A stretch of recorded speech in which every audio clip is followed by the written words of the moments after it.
Global happenings today. We communicate. We analyze global news. Stay tuned. Hello, beautiful people. Welcome back to our channel. Some few hours ago, the president of Fubara, governor of Rivers State, presented his 2025 budget. And of course, it didn't sit well with some certain persons, especially those in Wike's camp, ProWike lawmakers, and the rest. They believe that, a lot of things are still pending. One of which the fact that he was supposed to represent the 2024 budget, and now he's moving ahead to 2025 budget. And according to them, it's a case of committee of 3 friends, including himself and bringing some friends, for something that important. Let's find out really what they said, the reactions that is bubbling even from APC camp, Rivers APC camp, and ProWike's camp. Don't also forget very quickly that Wike has returned back to Abuja, and he has continued and focused on his ministerial Abuja ministerial position. Now, according to the news, the All Progressive Congress APC Rivers State has accused Governor Siminalayi Fubara of committing illegality over the presentation of 1.18 trillion naira budgetary estimate for 2025 to the factional State House of Assembly, comprising 3 lawmakers. Report has it that appropriation bill tied to the budget of inclusive growth and development reflect Governor Fubara's blueprint for consolidating his administration's achievements in 2024 while charting a sustainable development path for Rivers State. Governor Fubara, who arrived at the assembly complex with members of his cabinet and other top officials, outlined the fiscal year's priorities and funding strategies. Now, the development was a repeat of the 2023 action by Fubara, who shunned the 27-member factional assembly lawyer to his predecessor and Minister of the Federal Capital Territory FCT, Nyesom Wike. Now, recall that the Rivers State House of Assembly became factionalized in October 2023 following a breakdown in the relationship between Fubara and Wike. At the height of the crisis, Fubara survived an impeachment plot by the ProWike lawmakers, and the latter also announced their defection from the ruling People's Democratic Party to APC. Since then, Fubara had tagged the 27 lawmakers, led by the Speaker Martin Emohile, as illegitimate, insisting he would have nothing to do with them. Well, in an interview, the Rivers APC Publicity Secretary, Chibuike Ikenga, said it is unfortunate that Fubara is flouting court orders and not encouraging peace building and development. He said, and I quote him word for word, "I think the trajectory is a continuum where a case is sub judice and the government of Rivers State is continuing to act in disobedience to court processes and procedures. It is expected that, having disobeyed the decision of the High Court and the decision of the Appellate Court, we await the final decision from the Supreme Court on who is the Speaker of the Rivers State House of Assembly. Our party, the APC, expects the state government to obey the judicial pronouncement and positions and awaits the determination of these issues before the final court so that we can have a reprieve and begin to develop our state. That the government is disobeying those positions is unfortunate and does not encourage peace building and development." My colleague is in the house. Let's quickly wrap this. Don't forget that Wike right now is in Abuja supervising and observing the buildings, the judicial buildings that have been going on.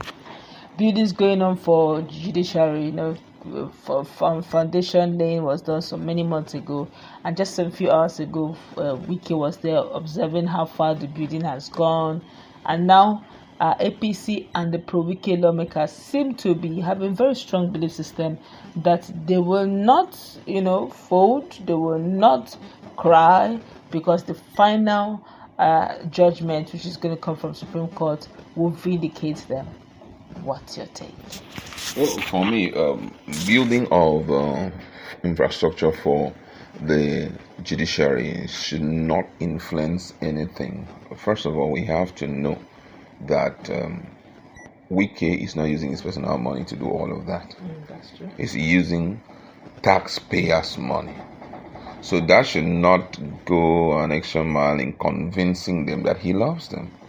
If he loves them much, he had so much money.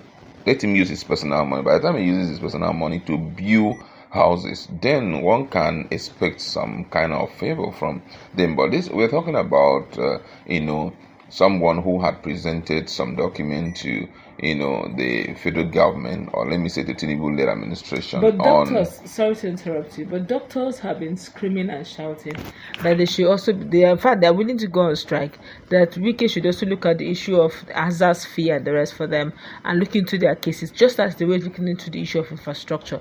But the Wike is personalizing judiciary's residential quarters.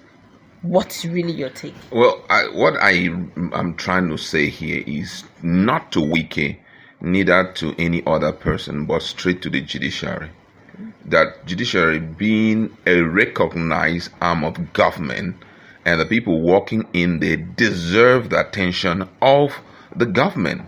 And if the government decides to take any move towards them, should not be considered as an act of favor towards them. Why? Because they deserve it as judiciary, as judicial officials. They deserve that infrastructural development, help, welfare packages from the federal government. And if it has to go through Wike for some reasons best known to him, so be it. But that should not make them dent the image of judiciary, considering the fact that they have a code of conduct which they must abide by. You understand? So I believe for the doctors, let's believe that it's in a scale of preference. Judiciary first, and then someday the doctors will come in. But that should not force the judiciary to go against it, because we're talking about whatever judgment you are bringing in now will stand the test of time. Wike will come and go,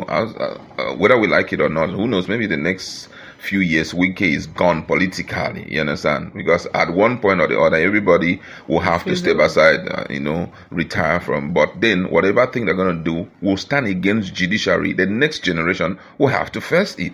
Do you think, in all honesty, what is really giving the ProWike lawmakers and APC in Rivers State that impetus and confidence to believe that, even if you notice, even INEC that was supposed to hold a by-election in December 2024, they didn't hold it at the mid-2024. But everybody, all of them in that camp seem to believe that whatever it is that's happened, appellant, high court, really not important, that they are so sure they will get their mandate and their verdict and their justice in Supreme Court. What do you think? What is giving them that confidence? Now, INEC had complaints before now, or have a complaint that the reason why they are not holding the expected by-election and all of this because of multiple court orders here and there, and for them the issue has not yet been settled. But as much as we talk about this issue, there's some truth that judiciary should try to accept and bring it to bear. The fact that things that are already provided for, it's for example provided for in the Constitution, is still being debated upon in the court of law when there are no exceptions to it. For example, imagine if the Constitution provides that there should be a budget, and that budget, an annual budget by every state, and then the governor of the state needs to go to court to go and affirm, say, I've come to court to affirm that based on the provision of the Constitution, that there must be an annual budget. So I've come to seek that I will have to present budget, whether the opposition like it or not. I have to present. It's provided for there in the Constitution. And that's the same thing we are seeing here. That's why I'm so shocked that something that is self-executory is still loitering around the confines of the court. We're talking about the provision there. In event of you cross-carpeting from one party to the other, you are meant to relinquish your elective position. And then this guy have done it. Someone stepped up and said, by provision of the Constitution, that if you step out of the party that you were in when you've been elected, this is what will happen. That is the recognition of that provision is enough We don't have to beat around the bush and all of that. And I think that is why we may see a case of Fubara possibly not ready to still deal with them, irrespective of what will be the outcome of the case. Reason being that already it's provided for there. So if you are doing anything against the Constitution, I cannot respect your court order or court judgment more than the Constitution. Whatever that is in the Constitution, I stand by it. So even if at the end of the day they said it's not going to work, or this is it, this is it. I believe that Fubara will go back to the court again and said, based on the provision on the Constitution, they start up this thing again, because you cannot. If you notice very well, throughout that whole issue, the court never spoke against the issue of cross-carpeting. Notice it very well. They never came out and said, well, for the fact that they have moved, this is it. They have not said anything about it. They'll keep saying that Fubara withdrew his case and all of that. So even if it's probably on technicality. So even if it happens now, Fubara goes back again and say, these people left at a time. This is the position of the law, and I want to get justice on this. You will see that it will still go against them. You understand? So, I mean, I'm expecting a lot from it, but however, the judiciary should not give any form of favor to any person because of using government's money, taxpayers' money, to do something for them. They deserve it. It is their own right. All right, that's where we're going to wrap it up.